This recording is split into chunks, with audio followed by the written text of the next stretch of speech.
అంత అందమైన నవ్వు అభి ఎప్పుడూ చూడలేదు. ఓ సెలయేరులా, హరివిల్లులా, చిరుజల్లులా, మెరుపులా, కోకిల గానంలా, పున్నమి వెన్నెల్లా, విరిసిన పువ్వులా, ఎగిరే గువ్వలా ఎంత అందంగా ఉంది ఆ నవ్వు. ఎంత హాయిగా ఉంది. ఆ నవ్వును చూస్తూ బ్రతికేయచ్చు. ఆ నవ్వును చూస్తూ మరణించవచ్చు. ఆ నవ్వులో గొప్పతనం ఉంది. అంత మాధుర్యం ఉంది. అంత సహజత్వం ఉంది. అంత స్వచ్ఛత ఉంది. ఆ నవ్వును మొట్టమొదటిసారి చూసిన క్షణం, ఓ అద్భుతాన్ని వీక్షించిన క్షణం ఎప్పుడు అభి కళ్ళ ముందు కదలాడుతూనే ఉంటుంది. అనుక్షణం అతన్ని వెంటాడుతూనే ఉంటుంది. సరిగ్గా 4 ఏళ్ల క్రితం అభిని విశాఖపట్నం నుంచి ఖమ్మం జిల్లాకు ట్రాన్స్ఫర్ చేశారు. అప్పటికే ఆంధ్ర, రాయలసీమ, హైదరాబాద్ సిటీలు ఓసారి చుట్టి రావడమైంది. ఈసారి ఫ్యామిలీ పెట్టదలుచుకోలేదు. ఆదిత్య, దీప్తి చదువు డిస్టర్బ్ కావడం అభికి ఇష్టం లేదు. జాయిన్ అయ్యి ఎలాగోలా ప్రయత్నం చేసుకొని మళ్ళీ విశాఖపట్నం వచ్చేయాలని అతని ఆలోచన.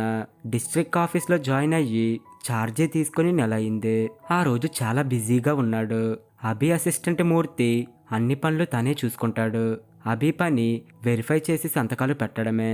సరిగ్గా మధ్యాహ్నం 1:30 అయింది. ఆకాశం మేఘావృతమైంది. ఈదురుగాలులు వీలవీస్తున్నాయి. సన్నగా జల్లులు ప్రారంభమై క్రమంగా కుంభవృష్టి కురుస్తుంది. ఉరుములు మెరుపులతో ఆకాశం దద్దరిల్లుతుంది. లంచ్కి కూర్చుందామని క్యారియర్ విప్పుతుంటే ఓ మెరుపు మెరిసినట్లయింది. సన్నగా పొడుగ్గా ఉన్న ఓ యువతి వడివడిగా ఆఫీస్లోకి వచ్చింది. వర్షంలో తడిసిన ముఖాన్ని చెంగుతో తుడుచుకుంటుంది. ఆటోలో వచ్చినట్లుంది. ఆటో వాడికి డబ్బులిస్తుంది. మూర్తి ఆమెను పలకరిస్తున్నాడు. 2 నిమిషాల తర్వాత ఇద్దరూ కలిసి అభి క్యాబిన్ వైపే వస్తున్నారు. అభి వాళ్ళని గమనించినట్లు నటిస్తూ క్యారేజ్ సర్దుకుంటున్నాడు. నమస్తే. కోటి రాగాలు మీటినట్లయి తలెత్తి చూశాడు. ఆమె అద్భుత సౌందర్యవతి. 36-37 ఏళ్లుండవచ్చు. సన్నగా పొడుగ్గా బంగారు మేనిమి ఛాయ.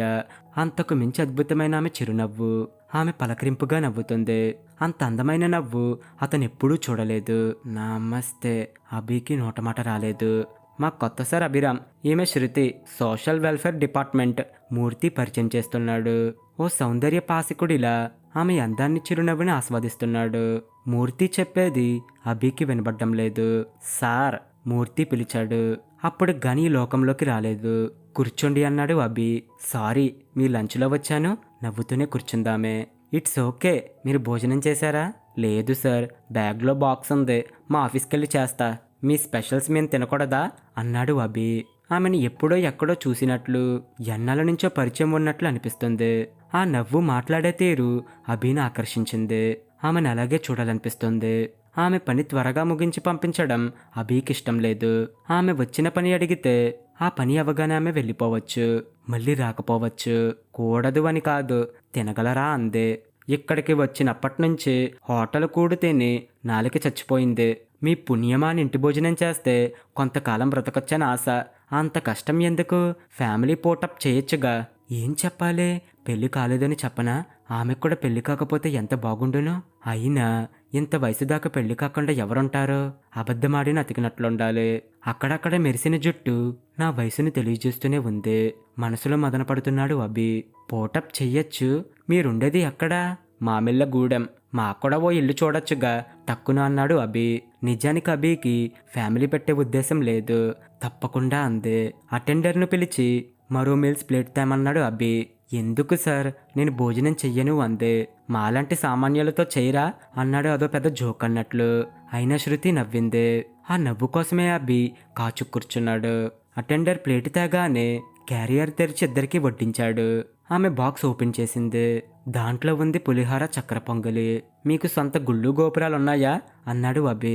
ఫ్యాక్టరీలు, వ్యాపారాల సొంత గుళ్ళు గోపురాలుంటాయా అంది కిసుక్కుని నవ్వుతూ. మరి సాధారణంగా పులిహోర, చక్కెర పొంగలి. మా ఇంటి పక్కన వెంకటేశ్వర స్వామి గుడి ఉంది. పూజారి మా బాబాయ్. ఈరోజు శనివారం కదా అని గుడికి వెళ్తే అమ్మాయి ప్రసాదం తీసుకొని వెళ్ళమని ఇచ్చాడు అంది. అయితే మిమ్మల్ని పట్టుకుంటే మంచి ప్రసాదం దొరుకుతుందన్నమాట. ఆమెను వదలాలి అనిపించడం లేదు అభికి. ఏదో కల్పించుకొని మాట్లాడుతున్నాడు. ఆమె వచ్చిన పని చెప్పడానికి ప్రయత్నిస్తుంది. అభి వినే స్థితిలో లేడు. హోటల్ కూడు, ప్రసాదం కలిపి ఇద్దరు లంచ్ కానిచ్చారు. ఆమె థ్యాంక్స్ చెప్పింది. యు ఆర్ మోస్ట్ వెల్కమ్ అన్నాడు. ఆమె వచ్చిన పని చెప్పింది. వాళ్ళ డిపార్ట్మెంటుకు అభి దగ్గర నుంచి రైస్ట్రా చెప్పారు. దానికి రిలీజ్ ఆర్డర్ కోసం వచ్చింది ఆమె. తనే ఒక్క నిమిషం అంటూ ఏదో వంకన ఆపుతున్నాడు.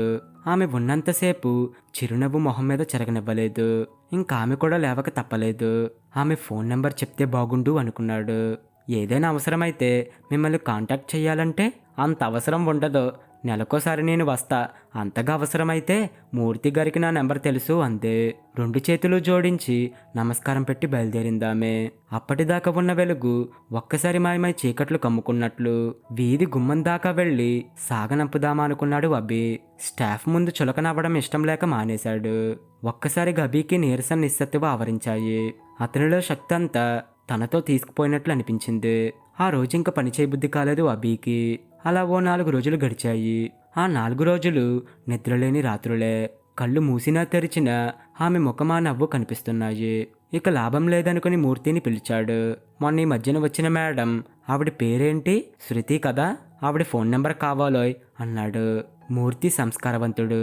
ఎందుకు అని అడగకుండా వెంటనే సెల్ నెంబర్ ఇచ్చాడు. సెల్ డయల్ చేశాడు. కానీ ఆన్ నొక్కాలంటే భయంగా ఉంది. ఫోన్ చేసి ఏం మాట్లాడతాడు? అతను తప్పు చేస్తున్నాడా? పెళ్ళై పెళ్ళం పిల్లలు ఉన్నవాడు పరాయి స్త్రీ మీద మనసు పడ్డం ఏంటి? ఇదెక్కడికి దారి తీస్తుంది? తనెందుకు ఫోన్ చేస్తున్నాడు? ఆమె అపార్థం చేసుకుంటే? ఈ సందేహాలన్నీ ఆమె ఆకర్షణ ముందు బలాదూర్. సెల్ ఆన్ చేశాడు. రింగ్ అయింది కానీ లిఫ్ట్ చేయలేదు. 10 నిమిషాల తర్వాత హలో, ఈ నెంబర్ ఎవరిదండి? మిస్డ్ కాల్ ఉంది అంటూ తర్వాత తానే చేసింది. శృతి గారా అన్నాడు. ఎందుకో కొంచెం టెన్షన్గానే ఉంది. అవునండి, మీరు నన్ను గుర్తుపట్టలేదా? నేనండి, నేను అభిరామ్ గారు. అవునా, ఫెంటాస్టిక్, భలే గుర్తుపట్టారే అన్నాడు ఆశ్చర్యంగా. మీరు చేస్తారని ఎక్స్పెక్ట్ చేశా అందే. ఎలా అన్నాడు. తాయెత్తు మహిమ అంది నవ్వుతూ. నిజం చెప్పండి, మీ మాట తీరు మంచితనం నాకు నచ్చాయి. మొదటి పరిచయంలోనే ఎంతో బాగా మాట్లాడారు. అన్నదాత అయ్యారు. భలే వారే, అంత మాత్రానికి అన్నదాతనా అన్నాడు. సరే, ఇంతకేంటి విశేషం? ఏం లేదు, ఊరికే ఎందుకో మీకు చేయాలనిపించింది అన్నాడు. ఆ తర్వాత ఓ 10 నిమిషాలు మాట్లాడుకున్నారు. ఏం మాట్లాడాలో అభికి తెలియడం లేదు. మధ్య మధ్యలో అతని జోక్స్కి శృతి నవ్వుతూనే ఉంది. ఆ నవ్వుల జల్లులో అభి తడిసి మొద్దయ్యాడు. ఆమె నవ్వుతుంటే ఎంతో హాయిగా ఉంది. సరిగ్గా నెలకి ఆమె మళ్ళీ వచ్చింది. మళ్ళీ అదే పని. ఈసారి చాలా టెన్షన్గా ఉన్నాడు. రాగానే డ్రింక్ తెప్పించాడు. అతని వ్యక్తిగత విషయాలు చెప్పాడు. తన విషయాలు అడిగాడు. ఆమెకి 2 ఆడపిల్లలు. 2 కాలేజీలోనే చదువుతున్నారు. భర్త పోతే ఆ ఉద్యోగం ఆమెకి ఇచ్చారు. ఈసారి తను అభి ఫోన్ నెంబర్ తీసుకుంది. కానీ తనకుగా తనెప్పుడు ఫోన్ చేయలేదు. అభి చేసి మాట్లాడడమే గాని. అలా 6 నెలలు గడిచాయి. వాళ్ళ మధ్య స్నేహం బాగా పెరిగింది. మొదట్లో 10-15 రోజులకోసారి మాట్లాడేవాడు. ఇప్పుడు 2-3 రోజులకోసారి ఫోన్ చేస్తున్నాడు. వారం వారం అభి ఊరు వెళ్ళి వస్తూనే ఉన్నాడు. కానీ శృతిని మాత్రం మర్చిపోలేకపోతున్నాడు. ఆమె మాట తీరు, వ్యక్తిత్వం పట్ల అభికి గౌరవం పెరిగింది. ఆమె కూడా తన్ని బాగానే అభిమానిస్తుంది అనుకుంటూ అలా సంవత్సరం గడిచింది. వాళ్ళ మధ్య సాన్నిహిత్యం మరింత పెరిగింది. అభి అంటే నమ్మకం, గౌరవం బాగా ఏర్పడ్డాయి. ఆ తర్వాత రోజుకొక్కసారైనా ఫోన్లో మాట్లాడుకోనిదే నిద్రపోవడం లేదు. రోజు మాట్లాడుకునే సమయం కూడా నిమిషాల్లోంచి గంటల్లోకి మారిపోయింది. ఆమె తన విషయాలు చాలా చెప్పింది. ఆమె స్నేహాన్ని మించి అభి మనసు మరేదో కోరుతుంది. అదేదో అతనికే స్పష్టంగా తెలీదు. ఆమెకెలా చెప్పాలి? రోజులు నెలలు గడిచిపోతున్నాయి. అభి ట్రాన్స్ఫర్ ప్రయత్నాలు కూడా మందగించాయి. రోజు ప్రతి క్షణం ఆమె ఆలోచనలే. ఆ ఆలోచన నుంచి బయటపడడం చాలా కష్టంగా ఉంది. నాకు ఆమె కావాలి అనిపిస్తుంది అభికి. అంటే ఏంటో అభికి అర్థం కావడం లేదు. ఆమెను ప్రేమిస్తున్నాడా? ప్రేమంటే ఏంటి? ఇది ప్రేమించే వయసేనా? ప్రేమకు వయసు అంటూ ఉంటుందా? శృతి అభి గురించి ఏమనుకుంటుంది? తనకి అభి అంటే ఇష్టమేనా? అన్ని జవాబు లేని ప్రశ్నలు. ఓ రోజు సడన్ గా అభికి ట్రాన్స్ఫర్ ఆర్డర్స్ వచ్చాయి. మళ్ళీ అభి ఊరికే. మూర్తి వచ్చి కంగ్రాచులేషన్స్ చెప్పాడు. అభికి మాత్రం ఆనందంగా లేదు, దిగులుగా ఉంది. వెంటనే శృతికి ఫోన్ చేశాడు. హలో శృతి, నాకు ట్రాన్స్ఫర్ ఆర్డర్స్ వచ్చాయి, మా ఊరికే అన్నాడు ఆందోళనగా. కంగ్రాచులేషన్స్ అంది శృతి నవ్వుతూ. ఎందుకు? నేను వెళ్ళిపోవడం నీకు అంత ఇష్టమా? అప్పటిదాకా మీరు అనేవాడు, ఇప్పుడు అతనికి తెలియకుండానే నువ్వు అన్నాడు. శృతి అదేం పట్టించుకున్నట్లు లేదు. అదేంటండి, మీ పెళ్ళం పిల్లల దగ్గరికి వెళ్తున్నారు, ఆనందమే కదా అంది. సరే, నేనంటే నీ అభిప్రాయం ఏంటి? మంచివారు అంతేనా? సంస్కారవంతులు. అబ్బా, అంతకంటే ఏం కాదా? సరే, ఈరోజు సాయంత్రం మీ ఇంటికి పిలిచి ఓ కప్పు కాఫీ ఇవ్వచ్చుగా అన్నాడు. ఇక ముందుకు ప్రొసీడ్ అవ్వాలి, లేకపోతే చేయి జారిపోయేటట్లు ఉంది వ్యవహారం. తప్పకుండా, కాఫీకేం కర్మ, భోజనానికి రండి అందే. థ్యాంక్స్ అన్నాడు. ఈ రోజు ఎలాగైనా మనసులో మాట చెప్పాలనుకున్నాడు. త్వరగా ఆఫీస్ పని ముగించుకొని రూమ్కెళ్ళి ఫ్రెష్ అయ్యి శృతి ఇల్లు వెతుక్కుంటూ వెళ్ళాడు. వచ్చే ముందు ఫోన్ చేయడంతో శృతి గుమ్మంలో ఎదురుచూస్తుంది. దారిలో కొన్న స్వీట్లు, పండ్లు, పువ్వులు చేతికిచ్చాడు. చిరునవ్వుతో స్వాగతం మహాశయ అందే. రాధాకృష్ణల బొమ్మ టేబుల్ మీద పెట్టాడు. సో క్యూట్, థ్యాంక్ యూ అందే. ఇల్లు చిన్నదే కానీ ఎంతో నీట్గా ఉంది. 4 గదుల ఇల్లది. ఓ బెడ్రూమ్లోకి తీసుకువెళ్ళి వాళ్ళ అమ్మగారికి పరిచయం చేసింది. ఆమె కాళ్ళకు నమస్కారం పెట్టాడు. కూతుళ్ళిద్దరికి అభి అంకుల్ అని చెప్పానే, ఈయనే అని పరిచయం చేసింది. 2 పిల్లలు ముద్దుస్తున్నారు. వాళ్ళు 2 బెడ్రూమ్లో చదువుకుంటున్నారు. కాసేపు కబుర్లయ్యాక భోజనం చేశారు. మళ్ళీ హాల్లోకొచ్చి కూర్చున్నారు. శృతి, నిజం చెప్పు, నేను వెళ్ళడం నీకు ఇష్టమేనా అన్నాడు. శృతి ఓ క్షణం మాట్లాడలేదు. నేను వద్దంటే మీరు మానేస్తారా అంది. తప్పకుండా అన్నాడు. ఆ మాట అతనికే అసహజంగా అనిపించింది. ఎందుకు? నీకోసం. అదే ఎందుకోసం అని రెట్టించింది. నువ్వంటే నాకు ఇష్టం. ఈసారి కొంచెం ధైర్యం చేశాడు. ఇష్టమంటే నువ్వు నాకు కావాలి అంటే నాకు నేను ఐ లవ్ యూ అన్నాడు టక్కున. భార్యకు కాకుండా మరో స్త్రీకి ఐ లవ్ యూ చెప్పడం ఇదే మొదటిసారి. కిసుక్కుని నవ్వింది శృతి. అలా 5 నిమిషాలు నవ్వుతూనే ఉంది. మామూలు సమయంలోనైతే ఆ నవ్వుని ఆస్వాదించేవాడు. కానీ ఇప్పుడు టెన్షన్గా ఉంది. గెట్అవుట్ అనలేదు. సంతోషం. ప్రేమంటే తెలుసా మీకు అంది నవ్వును ఆపుకుంటూ. పోనీ నన్ను పెళ్లి చేసుకుంటారా? ఏం చెప్పాలో తెలియదు. ఈ మాట అన్న వాళ్ళలో మీరు 7వారు.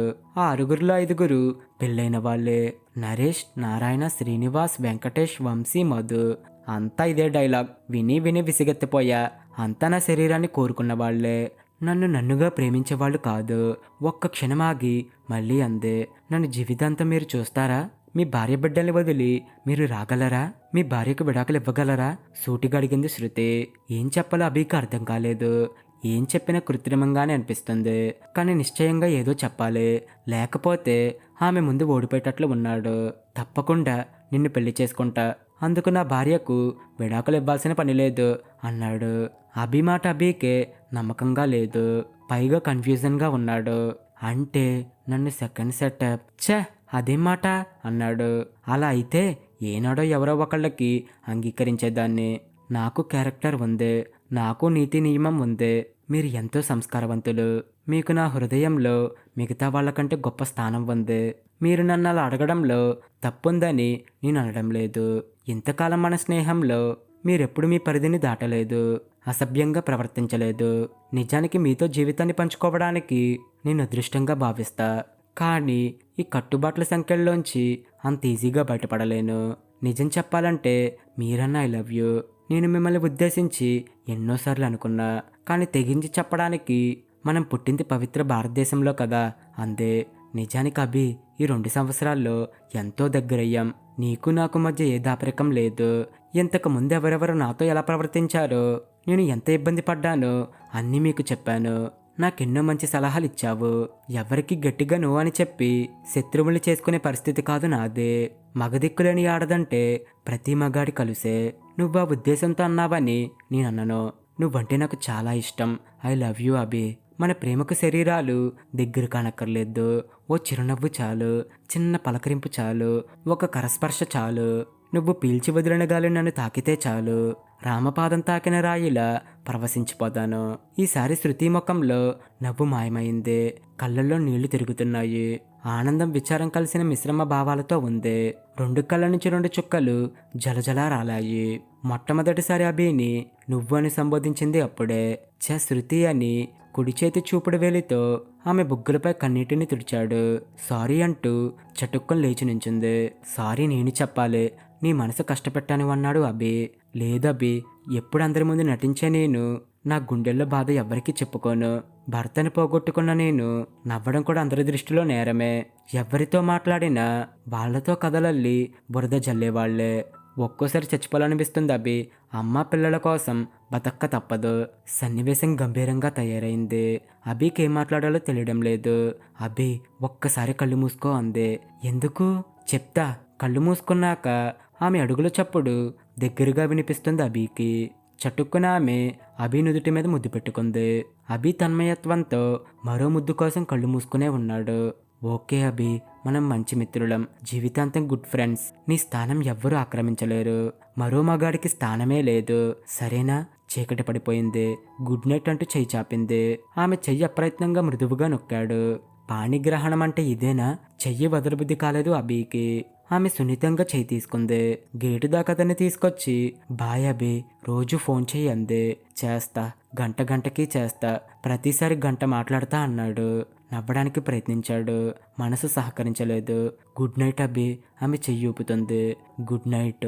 గిర్రును తిరిగిన కన్నీళ్లు తుడుచుకున్నాడు. ప్రేమంటే కేవలం మనసుకు సంబంధించినదని, శరీర సుఖానికి సంబంధం లేదని మొట్టమొదటిసారి అర్థమైంది. మనసు పడ్డాడు కానీ మనిషికి చేరువైన మనిషికి చేరువ కాలేకపోయాడు. నేటికి శృతికి అభి మనసులో ఓ ప్రత్యేక స్థానం ఉంటుంది. అభి రక్తం ఎర్రగా ఉన్నంత వరకు. ఇది ఫ్రెండ్స్ ఈరోజు కథ. మీకు కనుక కథ నచ్చితే లైక్ చేయండి, షేర్ చేయండి. ఇలాంటి మరిన్ని కథల కోసం మా ఛానల్ని ఇప్పుడు సబ్స్క్రైబ్ చేసుకోండి. Thank you friends.